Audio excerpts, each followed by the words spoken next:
Okay, here we go.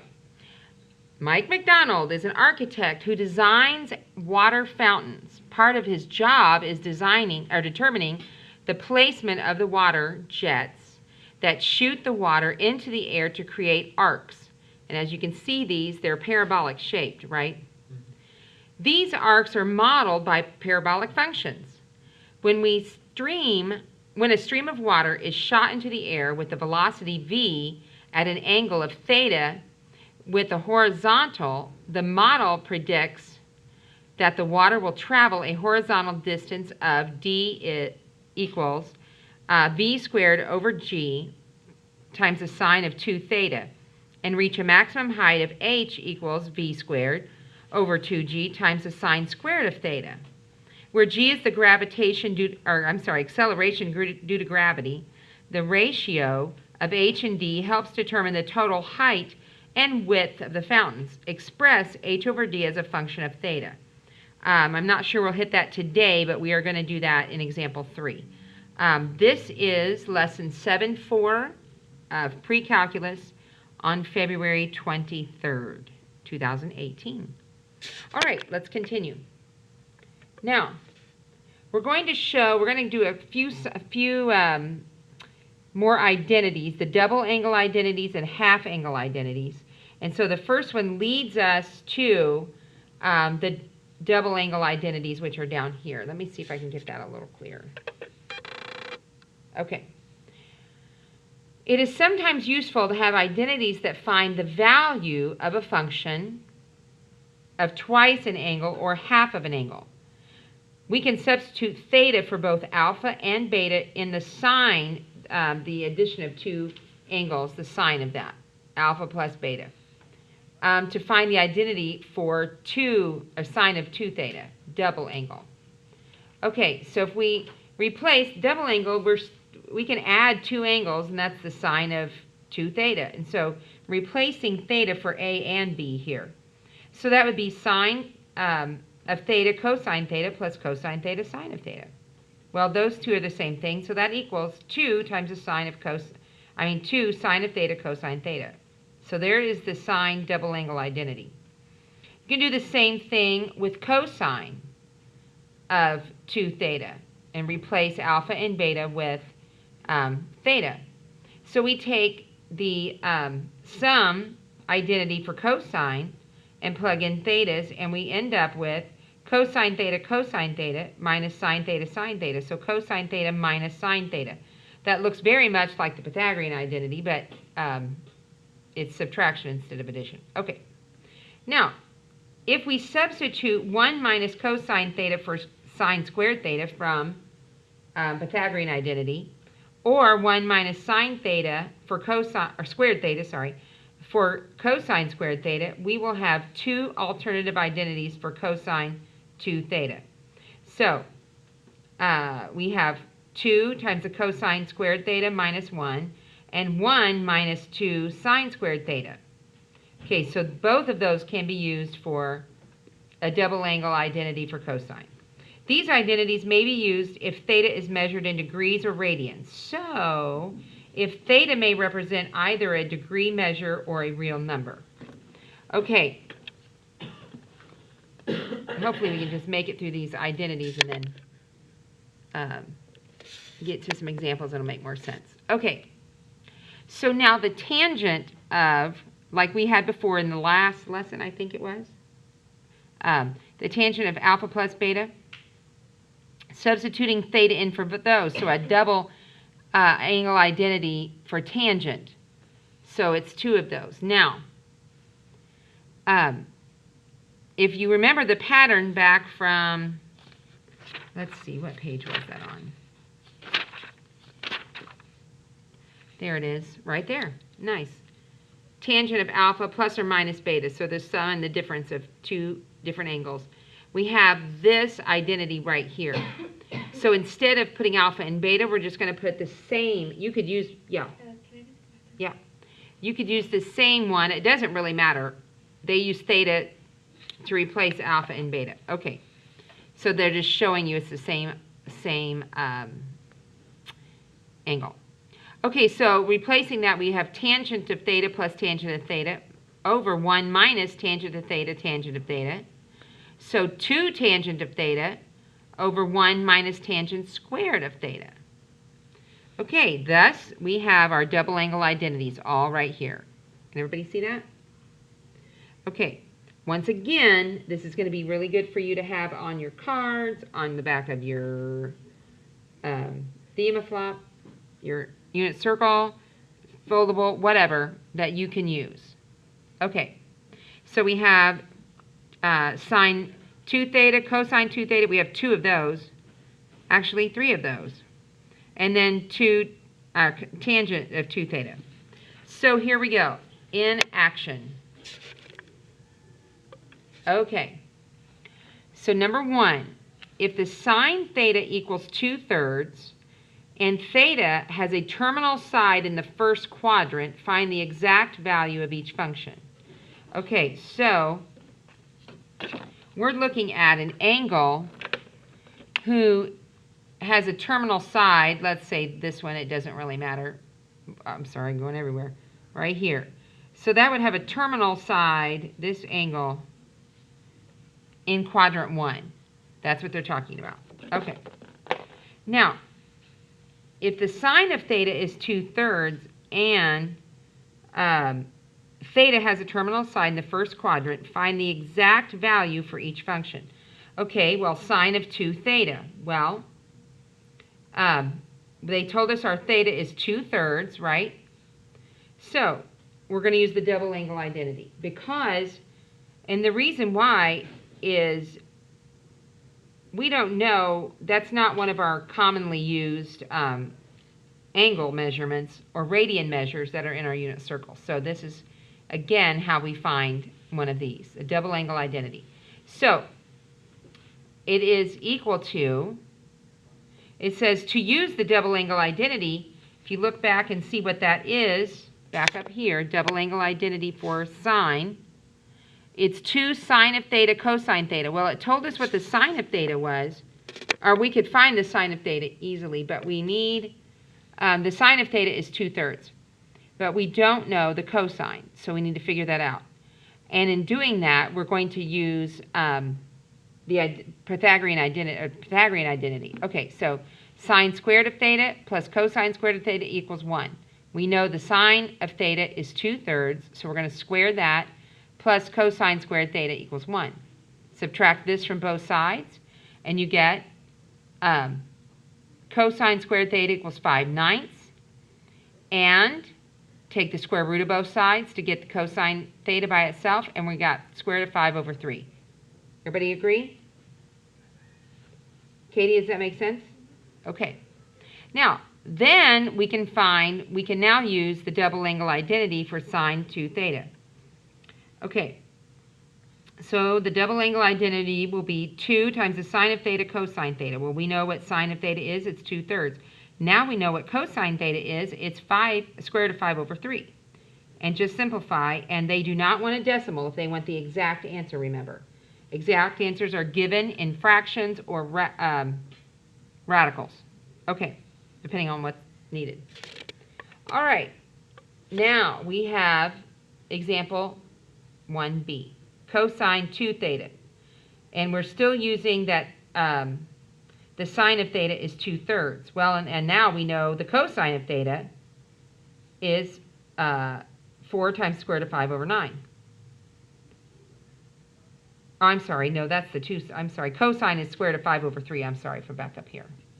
Okay, since we know the values of cosine and sine, we can use any of the double angle identities for cosine. It wouldn't matter which one you chose up there, there's 3 of them. Just plug it in, cosine 2 theta, and that would be the square root of 5/3 squared minus 2/3 squared, and you end up with 1/9. You have a question on that?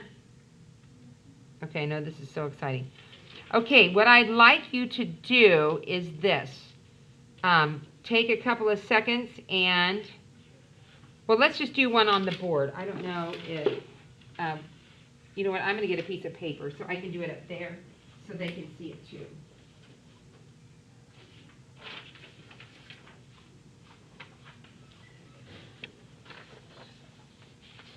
Okay, so let's try to do cosine 2 theta. So we want to find, let's try to turn it this way a little bit so I can write with my hand more.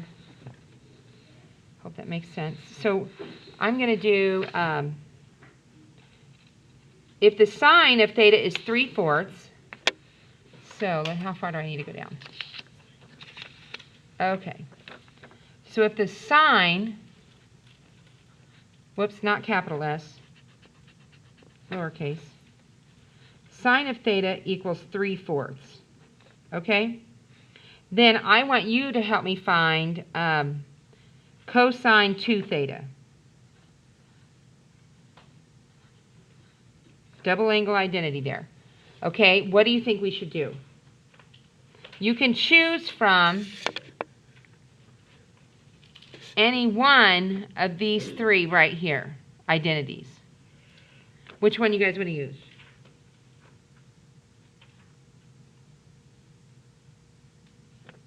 Somebody can pick. First one.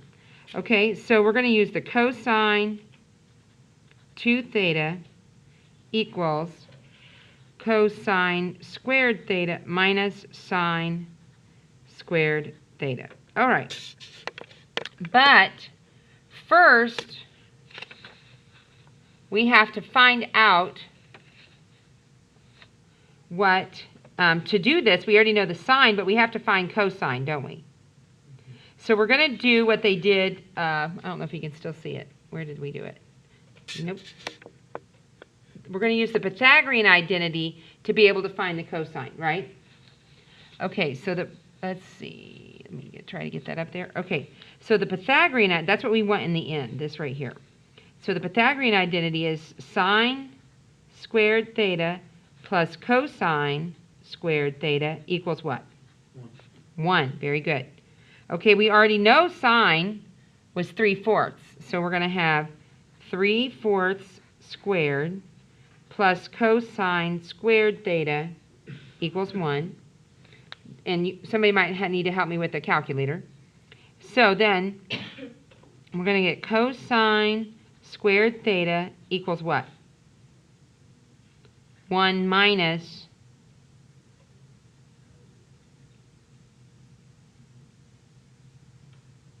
what? 9/16 or 3/4 squared, either way. Okay, so we have to leave this in fractions. We cannot get decimals. That's not going to help us, right? So that's going to be 16/16 minus 9/16 is how many 16ths? 7/16. Okay, now we're going to take the square root of both sides. So we're going to get cosine of theta equals what? Square root of 7 over 4. Good. Square root of 7 over 4. Very nice. So now we know what cosine is, and we know what sine is. So now we're going to plug and chug that into our double angle identity. So, I'm sorry if you can't see it all at the same time. So we're going to do the cosine of 2 theta equals cosine squared theta, so that is, oh no, I'm sorry. That is right. Okay, sorry.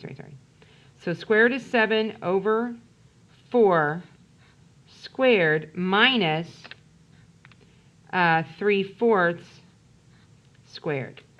So that's going to be 7 over 16 minus 9 over 16. Am I right? I hope I'm right. Yes, I am. Oh, thank God. Okay. So then what's that going to leave me?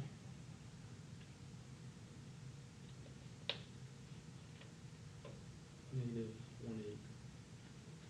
Yes. Because it would be negative 2/16, which would simplify to negative 1/8, right? Did you see the answer? Oh, I thought you'd give me a grin because you were seeing the answer a while ago. That's correct. Very good. Okay. Anybody have any questions? Okay. Very nice. All right, let's go on to the next pagina. I'm not sure what time it is. Okay, I'm gonna try to straighten this back out a little bit. Okay. Now they're going to do one with tangent. Let's see if we can focus that a little. So the double angle identity with the tangent. So we must find tangent of theta to use the double angle identity for 2 tangent. So, oh, they're still using the same information from the previous questions. So sine of theta. So we know that the tangent is sine over cosine. Everybody agree with that? Okay. Now, we know that the sine of theta, they said from problem A, was 2/3, and problem B said that the cosine of theta was square root of 5 over 3. Invert and multiply, and you're going to get 2 over the square root of 5. And then, sorry, to simplify that, we are going to multiply both the numerator and denominator by the square root of 5 and get 2 times the square root of 5 over 5. Okay? Now we know the tangent of theta, so we're going to find the tangent of 2 theta. So then we would use the formula 2 tangent of theta over 1 minus tangent squared of theta. We're just plugging those numbers in. 2 times the square root of 5 over 5. And 1 minus 2 times the square root of 5 over 5, quantity squared. So this is all simplifying here, and you're going to end up with 4 times the square root of 5. Okay?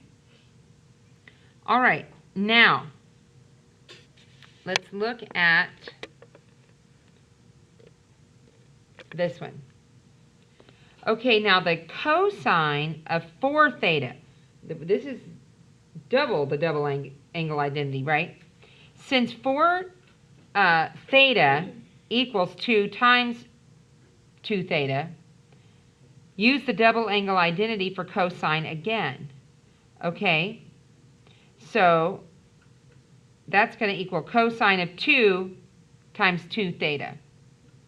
Now, so that's cosine squared theta. So you're looking at your 2 theta that's inside the parentheses as your angle. Okay, when you look at the pattern. So this looks not clear. I don't know. So the cosine squared of 2 theta minus sine squared of 2 theta, double angle identity. Do you see what I'm saying there? They've just put 2 theta in that spot because that's what would be in the double angle identity pattern. Now, we already know what the cosine of 2 theta is. We found that back on page 449, 1b. It's 1/9. And we already know what the sine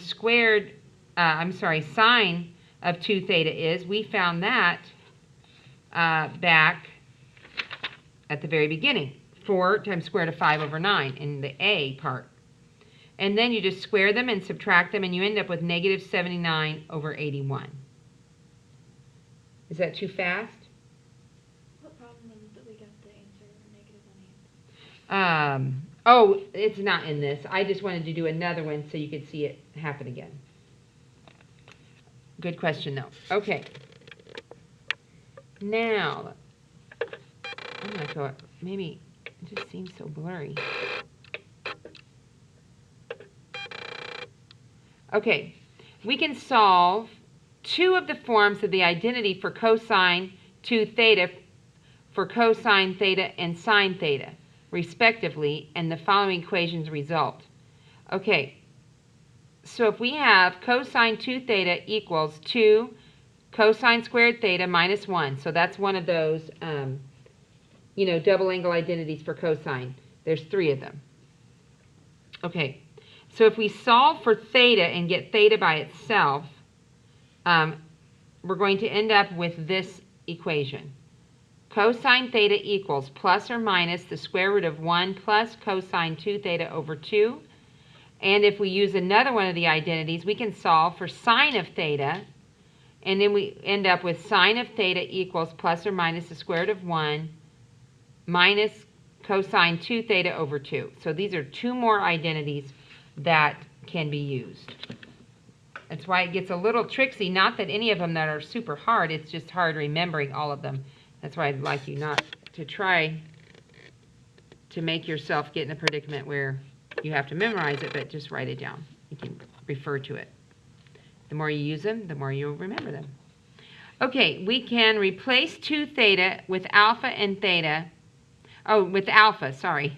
And theta with alpha over 2 to derive the half angle identities. So, tangent of alpha over 2 equals. Now, the sine of alpha over 2 divided by the cosine of alpha over 2, because tangent is sine over cosine. And then we use that last one that we found. For the sine of a theta, and theta in this case is alpha over 2.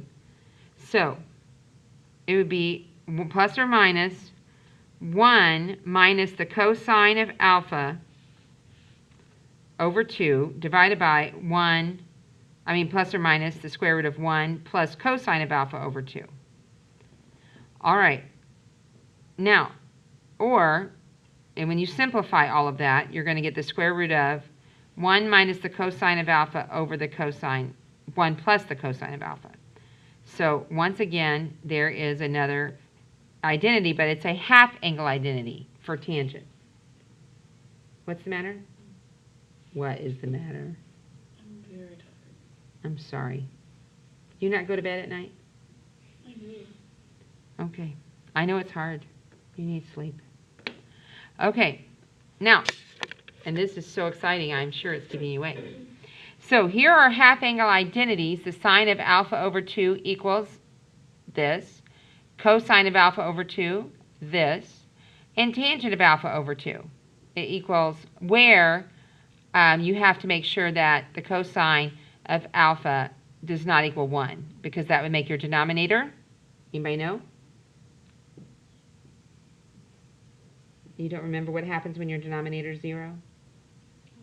It's undefined. That's right. Okay, good. Now, ¿qué hora es? Okay.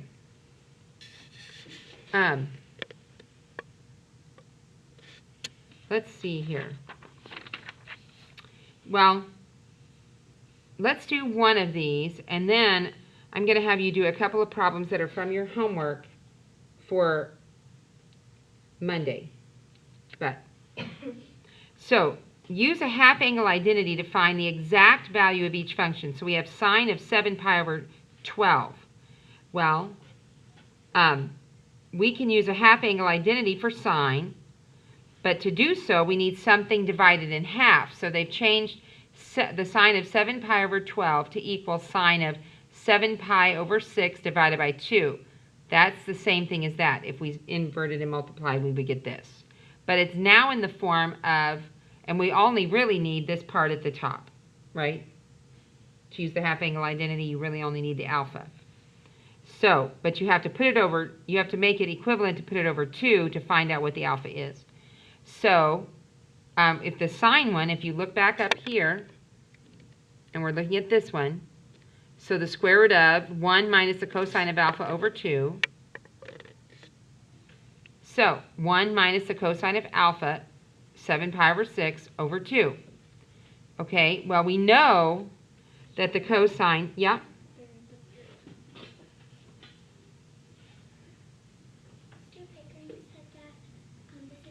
Oh, can you just lay it right up there, babe?